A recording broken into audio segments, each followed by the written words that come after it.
Fans, welcome back to segment 2 of the Bob and Ron Show on Tuesday, November 9th, 2010. And we're going to continue with some Detroit Lions talk here with my trusty football insider, Ned. And Ned, coming in, to the second half of the show, I just want to start out because we have very few positive things to talk about right now. And I want to talk about something that's at least a little bit positive for me. Of course, it's never positive when Jason Hansen's out of the lineup. He's probably the only solid rock that this Lions team has had over the past 20 years. But you got to love him. The signing today of former Michigan State Spartan Dave Rayner. He's coming in to kick field goals this week due to Hansen's MCL sprain. And I got to say, decent signing by the front office. It's a decent signing. Rayner's kind of a journeyman around the NFL. He's had like 4 or 5 different teams that he's gone to in the past. Yeah. But each time he's been with the team, he's done an adequate job. So until Hansen can come back from his knee injury, which we found out today that isn't, season ending, he will be there to, be there for the team. Yeah. Rayner's sort of that mistress that you can turn to when your wife's away on business. Your wife being Hansen, and Rayner's here to provide some quick loving for the Lions fans Rayner's here in the next few weeks. kind of like, the really hot chick with the weird laugh. Oh, I love that one. Yeah, he is. He is. But, I'm not going to lie. He's going to be splitting the uprights with that weird laugh for the weeks to come here in Detroit. But you got to say, bottom line, if Ndamukong Suh hits that extra point last week, does not shank it off the right field goal post,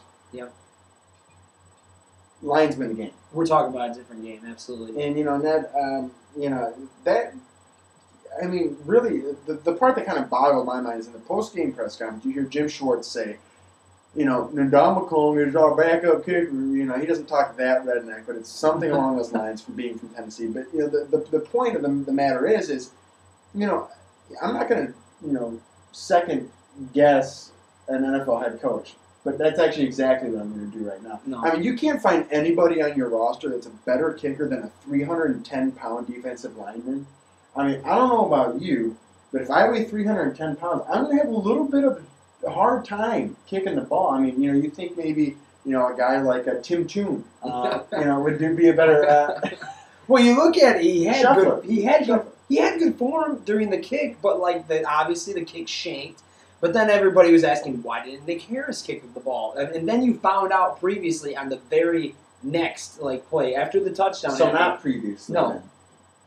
Following. Okay, yeah. On the following kickoff. It's okay. I'm sorry. On the following kickoff, he absolutely shanked one to the sidelines, and it actually didn't go out of bounds, but it only got to the 25-yard line. Yes, then you have for that, kicking the ball off. That's awful. And then as a Lions fan, you have that crispy realization that the only guy that can boot the pigskin in Detroit is a guy that's older than your head coach, and Jason Hansen. And I got to say, we're gonna have to check the facts on that. I don't actually think he's older, but he's pretty close. It's up there. It's probably a tie. Because I know Hansen's 41, isn't he? Yeah, Schwartzbaum, 46. He's going a little gray. Yeah. We'll get back to you on the message board. He's got the sexy gray. I know. Kind of like George Clooney. He's doing a little bit of that, just for men, a little bit of that, Rogaine. Actually, not Rogaine. A little bit of the faux hawk? Yeah, kind of like the Jay Leno. He's got a little bit of color, a little bit of gray, but I'm going to make it cool. God bless Schwartz. He's a great guy. He's a great guy. Coming back, though, you got to say, okay, where do they go? You're going into Buffalo. What's your strategy being the head coach of this team coming into this game? What are you gonna say to your team who just blew the biggest game of the year, which could have been the biggest win for Detroit in the past 10 years? They blew it. They watched it. It was on their doorstep, and they watched it run away. And now, what do you say to motivate that team coming into this game? How do you get them fired up and ready to go? Your starting quarterback's out. Hansen's gone. You got these new guys coming in. You gotta get these guys going, Ned. You're the head coach. Tell me, motivate me. What do you do to get them out there? I guess the best thing you can say to the Detroit Lions right now is, hey guys, we had a tough loss, but you know what? We hung in with one of the better teams in the NFL, which is the New York Jets. And even though Stafford is out right now, you need to rally around your captain, your quarterback, which is Stan. Even though Stanton doesn't have the tools that Stafford has, you have to give him some backup, and you have to show him some love. Your linemen have to back him up and believe that he can win for your team. And if you don't give him that backup, he is going to fall. He is going to, he's going to fail. So if they can give him that, I think he'll do an adequate job. I agree. And, I think having a week of practice reps with the first team will, in turn, get him a little more comfortable, get everybody behind him a little bit, get that confidence going, you know what I mean? But the thing is, you could tell at the end of that game that the team was just morally dejected. They were drained of all of their confidence. I mean, it was like, it was like waking up on Christmas morning. You're running down the stairs. You're so excited. When you look in your stocking, you got a hunk of coal in there because you've been a bad boy all year. I'm not going to say this team's been bad boys, but they're just not getting good gifts right now on Christmas. Absolutely not. And I would take away that coal, and I'd say that Santa like shit in the stockings. All right? Really? Yeah, absolutely. It has been a terrible year thus far. Terrible. If you look at week one, that botched call by the referee, which should have been a touchdown. There's one win. The very following week against the Eagles, home game. And you can honestly say if Stafford would have been in all of these close games could have been won easily. But bottom line, Stafford, at the end of the day, yes, you got to look at the facts. And I hate to make excuses. I really do. I don't think I should, but at the same time, he's a great quarterback. He has the potential to make this team a contender. No, so when you look at it, at the end of the day, you look what's going on. He has played in just as many games as he's missed in his short, promising NFL career. And you got to say, there has to come a time when contending and hanging in with these teams isn't enough. To turn the corner, to be a good game, you have to start winning some of these games. And it's not always about your starting quarterback, okay?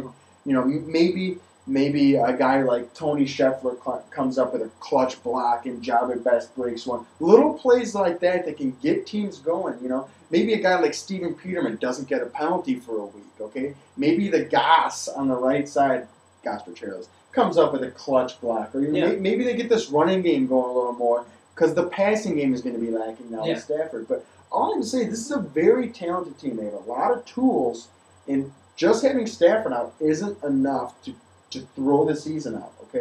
It's true, but at the same time... Because if this team is going to be competitive, it's not all about one player. So what I'm here to say right now is that you have to have these other guys step up, and you have to say, okay, if we're going to be competitive, if we're going to be for real, if we want people to start believing in the Honolulu blue and silver, then, these close games versus the New York Giants, versus Philly, versus Chicago, versus Green Bay, all within a touchdown.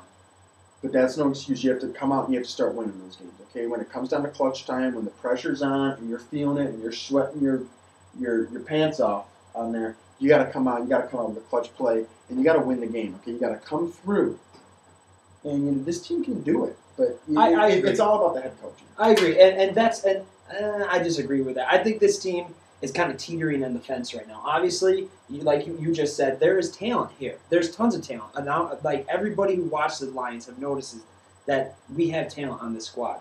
But I think it's too soon to say that you don't need a legitimate quarterback on this team to win for Detroit, because I really think you do. I think that... No, real quick, I just want to say, I agree with you on some of that, but you got to look what they did versus Philly. That was with Sean Hill. They definitely could have won that game. Yes. Versus the Giants. They definitely could have won that game. That was with Sean Hill and Stanton. Mm-hmm. You look at the game versus Green Bay. They could have won that game. All these were road games, by the way, which makes it that much bigger. And if you look at all look those what games, they did for St. Louis. That was with a backup quarterback. 44-6. Are you kidding me? Get out of town. That was a home game. And what I'm saying is, with Sean Hill, there were so many plays that were in the red zone, including the Eagles game. But actually, the game that comes to mind in particular was the Minnesota game. In Minnesota, we lost by 14. But near the end of the game, in the fourth quarter, Sean Hill had 2 drives within the red zone, within the 10-yard line, through 2 picks. And the same thing goes for the Green Bay game at Green Bay. When they got within the 5-yard line, they choked. Choked because he couldn't complete a ball inside the 5-yard line. And that's when Stafford could have been on this team to complete that pass, to get that touchdown. And we're talking about 2, maybe even 3, maybe even 4 wins that the Lions could reverse in their favor. But Ned, you look back over the past few years, and it's kind of been the same story with this team. I mean, even when they were 0-16 a few years back, you look Close games. There were a lot of very close games that year. Yes. You look at the year when we started out 6-2 under John Kidna 4 or 5 years back. Yeah. And that wasn't even 4 or 5, but 3, 4, 4. Yeah, 4. And they, and then they lost that pivotal game versus Washington, which kind of put the season on downhill. But I mean, there were so many games that we ended up losing at the end of the year that we could have won. And when you start out 6-2, you only need 3 more wins in your playoff team. Oh, absolutely. And so I'm saying, it's just year after year after year after year. Well, we're close. We're within a touchdown. We're within a field goal. Within a touchdown. Then, the fans, are sick and tired of hearing that excuse. You got to come out and you got to just start doing it. You got to start executing. And I mean, how else do you execute? How else do you do it? You got to preach. You got to do the fundamentals. These penalties have to stop. And it's just all about the discipline in my mind. And I think I love Jim Schwartz. I like him more than Marinelli. Oh, yeah. And I like him more than Mariucci. I like him more than, obviously, Marty Morningleg. But I know. But it comes down to, you got to say, if you're our guy, then you are the one. If you, at the end of the day, you as the head coach are going to be accountable. So you got to get your guys to execute. And one thing that we haven't had to talk about yet was the fact that, and if you guys didn't get a chance to watch the game, what happened was it was a third down play, under a minute left in the game. The Jets were out of timeouts. It was the Lions' final drive, and this is when Stanton was in the ball game. We did a play-action fake to Jerome Felton. Stanton rolled out, looked for Jerome Felton on an easy just dump-off pass. Pulls a Harrington, throws it on his feet. Incomplete ball, just threw it right to his feet. And it stopped the clock. It stopped the clock without the Jets having a timeout. Without, and this is time that you could have just wasted 24 to 50 seconds off the clock. Under a minute, that is huge. If that I'm not sure if it was under a minute. I know it was under 2. I don't know if it was under a minute. I'm almost positive it was. But it doesn't matter. It doesn't matter. Either way, if the clock stays running, Jets are out of timeouts. That is 40 seconds off the clock. Absolutely. And if you look back, you go back, the Jets would not have won the game. They wouldn't have tied the game to force overtime if the Lions would have kept the clock running. If you're Drew Stanton, you don't throw that ball. Okay, even if you have a pass, if you don't take the sack, keep the clock running. But at the end of the day, that is Jim Schwartz's responsibility to relay that message to Drew. I don't care what the heck you do out there, you got to keep the clock running. Yeah, absolutely. Because this is do or die. Yeah. And they died. And that's the thing. And it would have been, and I know it's bittersweet to say this, but the Lions, even with Stafford's injury, if they could have came out with a win, this would have been just a ton of steam and momentum heading into Buffalo. And we could easily be 4-5 heading into Detroit for the Thanksgiving game against New England. Right in the thick of things. Absolutely. And I'm not crazy saying this because New England's a beatable team. Cleveland just pounced on them last week. Murdered them. So, you got a chance for three straight wins. I mean, 4 straight. And you got to go in and it's just... And as we discussed earlier, there's a strength of schedule in Detroit right now. It's awful that Stafford went down because with Stafford in, your probability with winning in Detroit is going to be much higher. But, even with Stafford out, Sean Hill's going to be back within a couple of weeks. And Sean Hill he's an adequate backup. He is good. He's a good second-string quarterback, an excellent second-string quarterback. And it was big for us to lose this game. Okay. Big. We're under a minute here on the show. Real quick, going into Buffalo, we don't know what's going on with Hill or Stanton, but your gut feeling, what's going to happen at Buffalo this weekend? What I really think is I think Stanton's going to come out and he's going to play. I think we're going to sign a low-grade second-string quarterback just to back up Stanton for the week. Such as a Brian St. Pierre. Someone like that. Someone who's going to come good name drop. Someone who's going to come in and he's not going to really do anything. He's just going to be there to back up just in case Stanton goes down. Because Sean Hill and Stafford are not going to play. I need a score. Lions 31, Buffalo 20. Okay, I don't see it being that high scoring. I say Lions 17, Buffalo 16. It's a nail biter, but Lions eke it out. I think we got this too. I have I don't have faith in Stanton for the whole year, but I have faith enough for him to go into Buffalo and win. All right, well, we'll see, and we'll also see you guys next Monday. Thanks for tuning in, and have a great week.